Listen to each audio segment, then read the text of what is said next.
So earlier on in November 2024, I had a business trip that took me down to Qatar, and that's the first time that I've been to Qatar.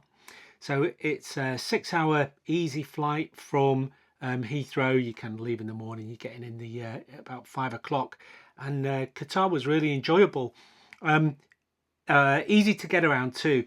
So I landed at the airport, and there's a new metro.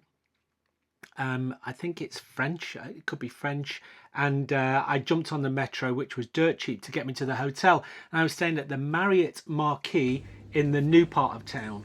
And this is the room that I was staying in. The hotel was cheap as well. The hotel was 85 quid including breakfast. Now that was our company rate, okay, so rack rate might be different. And this was a good 4-star hotel, and I was on the 39th floor.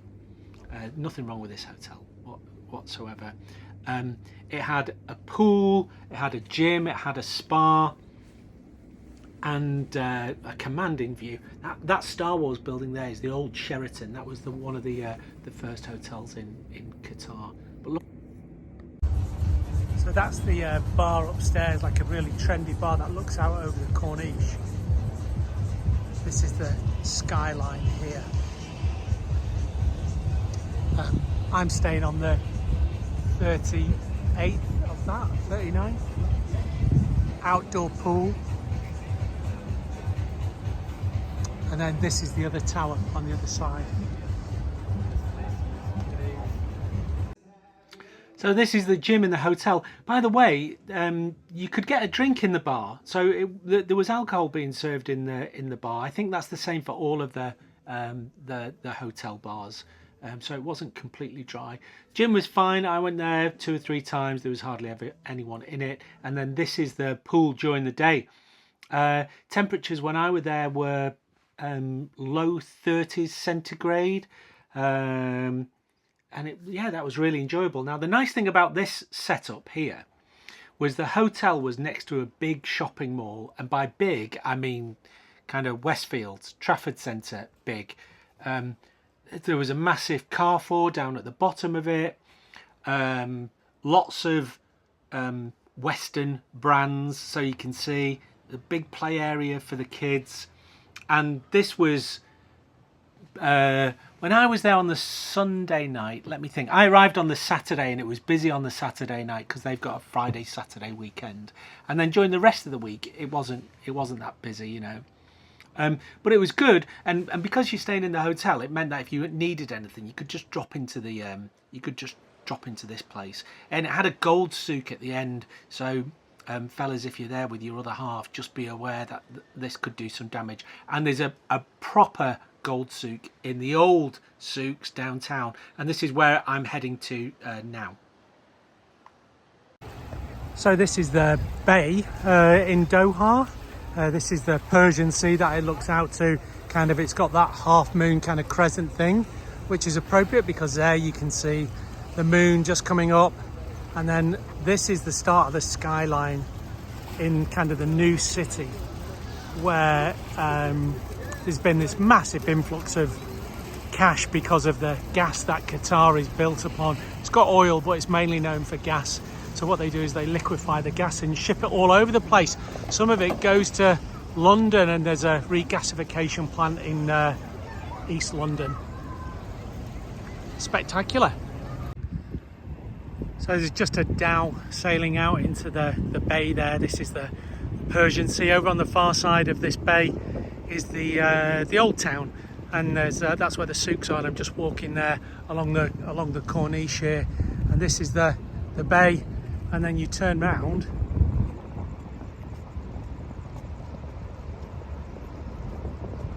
and you've got that. Isn't that incredible? Absolutely incredible.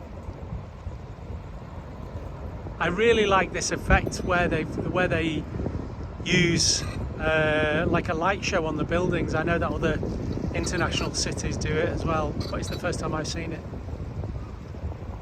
Now over in the distance on the horizon over there is the skyline of the new city of Qatar, and that's kind of at the northern end of the bay. And I've just walked along the Corniche coming all the way around. Probably it's about 5 kilometers, but I needed the exercise. One of the things is when you go on these business trips, you're constantly eating, you're not getting enough exercise, so I needed the walk anyway. So I've walked all the way around, and now behind me is the souk.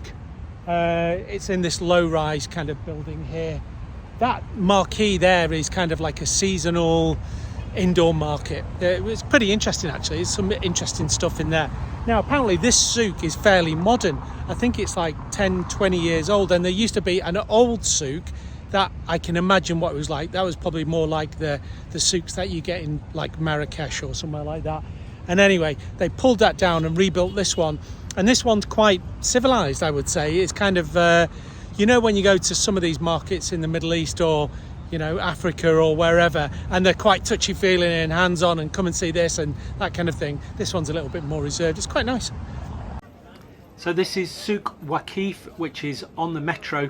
So I was staying downtown, and you can get down here in 2 or 3 stops. By the way, the metro's dirt cheap. It's like a quid for a full-day card. This is very civilized. There's like a tourist bit here where you can buy all your fridge magnets and things like that, but then also there was a proper souk as well. I don't think I took video of it, where there were foodstuffs and toys and textiles and jewelry. I go to the gold souk. Look at the glare. This is off my because I didn't clean the lens on my camera. I can imagine that during the World Cup this would have been absolutely rammed, and the folks that I was with, the locals that I was with, they were saying that during the World Cup everywhere was absolutely rammed, and now basically the stadiums that they built are unused, so I don't think the Qataris particularly had a good experience from the World Cup, but at least it's on the map now. At least most people know where it is, and also it's got Formula One, I think, so you might be watching this before you go to the Formula One. But yeah, go to Souk Waqif, and then kind of like half a mile down the road is the gold souk, which is another place where your credit card could do some damage, and that's where I went to next.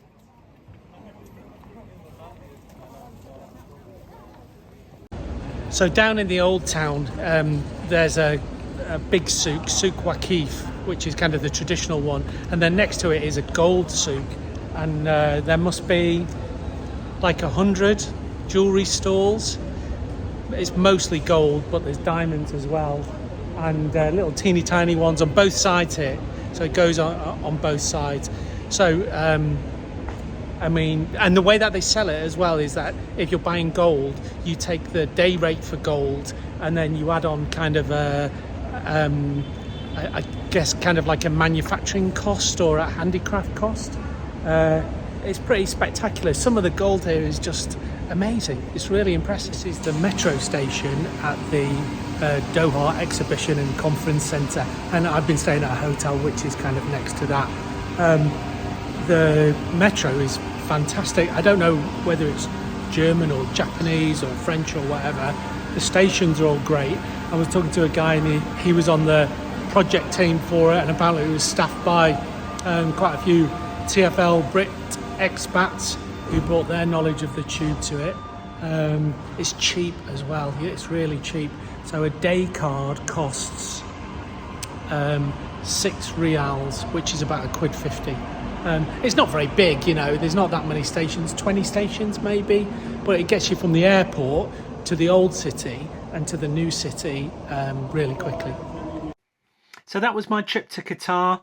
I really enjoyed it. Dead easy to do. Not as mad or as ostentatious as Dubai. Everything worked. So the metro worked, the traffic was easy, Uber worked, it wasn't expensive, the weather was great, and it was easy to get to as well. Flights to Qatar are pretty cheap. So yeah, I'd do that one again. Hopefully I'm going to go to Saudi next, but we'll see how we get on. Thanks for watching, everyone. Do like, subscribe, comment, all that. Talk to you soon. Bye.